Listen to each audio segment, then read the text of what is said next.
안녕하십니까. 자, 이번 시간에도 두 번째 시간 복습하는 시간을 좀 가져볼 건데요. 저희 지난 시간에 배웠던 것 기억을 되새기면서 한번 봐주시면 되겠습니다.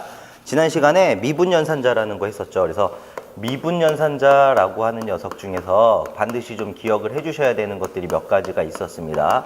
첫 번째가 나블라라고 했었던 녀석.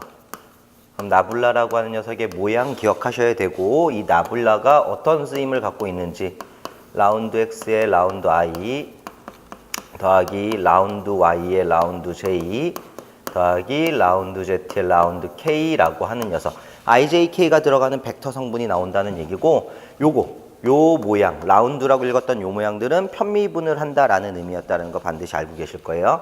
그래서 예를 들어서 편미분하는 것들도 저희가 수업 시간에 정리를 해드렸으니까 동일하게 적용할 수 있도록 연습하셔야 되고, 두 번째는 스칼라의 구배라고 하는 거 있었죠. 스칼라의 구배라고 하면 그쵸, 기울기, 경도, 경사 해서 이렇게 썼습니다. 그레이디언트에서 약자인 그레이드만 따고 저는 V라는 전위 함수를 쓸게요.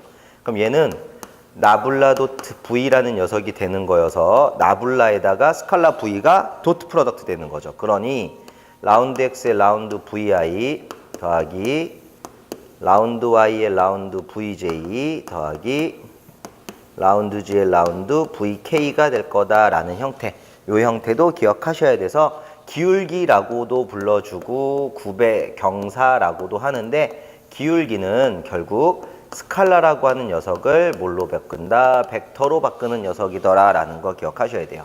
세 번째로 기억하셔야 되는 게 뭐냐면 벡터의 발산. 그래서 이 벡터의 발산이라고 하는 건 그레디언트가 아니라 다이브전스 중에서 약자인 다이브, 거기 도트 A라고 쓰겠습니다. 그럼 얘는 나블라 도트 벡터 A라는 형태가 되는 거고요. 그러다 보니까 이 녀석은 라운드 X의 라운드 AX 더하기 라운드 Y의 라운드 AY 더하기 라운드 G의 라운드 AG, AZ 이런 식으로 스칼라가 된다. 그래서 벡터의 발산이라고 하는 건 벡터를 스칼라로 바꿀 때 쓰는 방법이었다라고 해서 기억을 해주셔야 되겠죠. 네 번째 같은 경우에 또 기억하셔야 되는 게 뭐가 있냐면 나블라 도트 나블라라고 해서 나블라와 나블라를 도트하면 나블라의 제곱, 요렇게도 쓰죠. 삼각형 모양. 그래서 라플라스 연산자, 라플란시안이다 라고 기억을 했었던 거고, 다섯 번째로 기억하셔야 되는 건 벡터의 회전 이라고 했던 로테이션의 로트까지만 쓰고 A, 얘는요 컬, 그렇습니다. A랑 같았고, 나블라 크로스 A라는 녀석하고 어떻다? 같다라는 걸 기억을 해주셔야 돼요. 근데 유일하게 크로스 개념이에요. 도트 개념이 아니라. 그래서 외적의 개념을 사용하다 보니까 3x3 행렬을 안 쓸 수가 없는 거고, 방향 성분 IJK라는 걸 그대로 따주시고, 이 IJK에다가 나블라에 해당하는 라운드 X의 라운드, 라운드 Y의 라운드, 라운드 G의 라운드, 그리고 A 벡터에 해당하는 AX, AY, AG라는 형태를 계산하시면 로테이션을 풀 수 있더라 랐던 거. 수업 시간에는 하나씩 예제들도 다 풀어드렸고요. 문제까지 풀었어요. 근데 이제 지금은 복습하는 시간이니까 요 정도만 좀 설명을 드릴 거고, 여섯 번째로 기억하셔야 되는 게 뭐였습니까? 스토크스 정리라고 하는 거. 자, 이 스토크스 정리라고 하는 게 뭐였었죠? 스토크스 정리는 선적분을 면적적분으로 바꿔주는 거기 때문에 인테그랄 CADL 코드라인이라고 하는 녀석을 인테그랄 S에 면적을 갖게 하려면 회전을 시키니까 로테이션 ADS 또는 인테그랄 S에 나블라 크로스 ADS 패턴을 갖게 되면 스토크스 정리의 모양이었다. 일곱 번째 모양은 뭐였습니까? 발산 정리였어요. 가우스 발산 정리하고 헷갈리시면 안 돼. 발산 정리라고 하는 건 면적을 최적으로 해서 인테그랄 S에 ADS라고 하는 녀석을 이렇게 바꾸면 되죠. 인테그랄 V, 볼륨이라고 하는 발산, 최적. 그러면 다이브전스 A의 DV. 그래서 인테그랄 V의 나블라 도트 A의 DV라는 패턴을 갖게 된다. 이 7가지가 미분 연산자의 기본 모양이니까 반드시 좀 기억을 해주시고, 제 욕심 같아서는 모양만 알아갖고는 별로 쓰임새가 없어져요. 반드시 대입해서 문제들을 하나하나 해결할 수 있는 능력을 기르셔야 돼. 물론 계속 말씀드리지만 잘 안 되시면 오셔서 여쭤보시거나 말씀하시면 제가 언제든지 풀어드릴 거예요. 자, 요게 1장에 나와 있던 미분 연산자 파트였고요. 어제 시간에는 미분 연산자 외에도 2장도 조금 봤습니다. 그래서 2장에서 뭘 했었냐면 정전계에 대한 설명을 했었죠. 그래서 정전계란이라고 뭐였까라는 거 설명을 했는데 정지되어 있던 전하가 힘을 미치는 영역을 전계다라고 해서 책에는 이렇게 나왔다고 했어요. 정지한 두 전하 사이에 작용하는 힘의 영역이다. 또는 전개 에너지가 최소로 되는 전하 분포의 전개이다. 헌데 시험 문제는 그렇게 나오지만 실제로 우리가 좀 더 알아야 되는 건 전개나 전장이나 전기장이라는 단어는 모두 같은 거더라 라는 거는 반드시 좀 기억을 해 주셔야 한다는 거죠. 그래서 정전계가 처음에 나오면 제일 먼저 배운 게 쿨롱의 법칙 F였는데 F는 4파이에다가 입실론 제로의 아래 제곱분의 Q1, Q2라는 식을 썼고요. 제가 입실론 제로만 썼다라는 건 공기 중이라는 얘기죠. 왜냐하면 유전율 입실론은 입실론 제로 곱하기 입실론 S가 되는데 이 비유전율이 공기나 진공 자유공간일 땐 1을 갖기 때문에 그렇다면 입실론 제로가 입실론과 같은 게 진공 상태이다. 해서 이 입실론 제로라고 하는 녀석의 수치를 쌤들은 기억을 하실 거예요. 8.85 곱하기 10의 마이너스 12승 페러퍼 미터다 라고 했던 거. 물론 계산기로 찾아내는 방법도 저는 알려드렸어. FX570 ES 버전 이상이 되는 거면 뚜껑에 입실론 제로라는 번호가 있어요. 뭐 저희 계산기가 만약에 32번이라면 Shift 누르고 7번 누르고 32번 눌러서 번호를 확인할 수도 있더라. 뚜껑에 있는 번호 그대로 누르시면 돼요.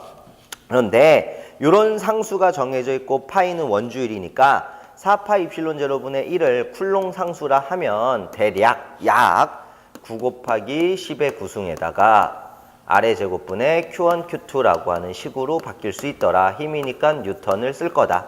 이렇게 만들어진 힘은 보시다시피 떨어진 거리 제곱에는 반비례하게 되어 있고요. 두 전하의 곱에는 비례하게 되어 있고 매질에 따라서 크기는 당연히 달라질 수밖에 없더라 라는 얘기가 되는 거죠. 이게 쿨롱의 법칙을 통한 힘이 되는 거고요. 힘의 단위니까 뉴턴을 쓰더라.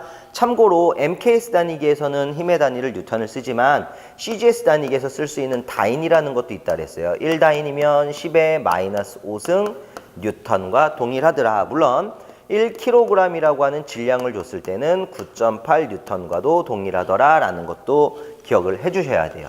실험식이니까 우리도 같이 좀 기억을 해주시고 외워야 되는 거고요. 문제를 풀다 보니 그런 경우가 생겼습니다. 떨어진 거리의 기본 단위와 떨어져 있는 전하 Q1, Q2의 기본 단위를 기억을 하셔야 되는데 이거 기억하셔야 돼요. 테라, 기가, 메가, 킬로, 피코나노 마이크로, 밀리, 센치, 10의 12승, 10의 9승, 10의 6승, 10의 3승, 10의 마이너스 12승, 10의 마이너스 9승, 10의 마이너스 6승, 10의 마이너스 3승, 10의 마이너스 2승이라고 했던 요 패턴을 알아야만 대입할 수가 있습니다. 왜냐면 거리 R이라는 건 기본 단위가 미터가 되는 거예요. 만약에 센티미터가 나왔다라고 하면 10cm라고 하는 거리를 쓸 때는 10의 제곱을 쓰는 게 아니라 그렇죠.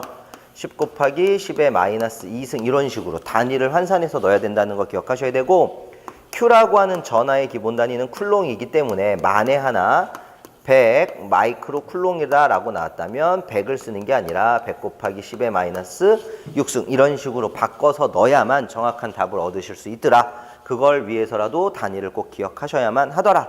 자, 그러면서 같이 얘기한 게 있습니다. 뭐였냐면 입실론 제로가 아까 설명한 것처럼 8.85 곱하기 10의 마이너스 12승 페러퍼 미터라고 하는 수치를 갖는데 이거는 진공시 투자율과 광속도를 이용해서 뮤제로의 C제곱분의 1이라는 수치하고도 같더라. 그래서 이때 뮤제로 값하고 C제곱, C라는 녀석의 크기를 알아야 되는데 뮤제로가 얼마였냐면요. 4파이 곱하기 10의 마이너스 7승이었고 C값이라는 광속도는 3 곱하기 10의 8승 미터 퍼 세크였어요. 그러다 보니까 요걸 대입해서 120 파이 C분의 1이라고 쓰셔도 되고 맞습니까? 아니면 4파이의 C 자승분의 10의 7승이라는 것도 가능하고요.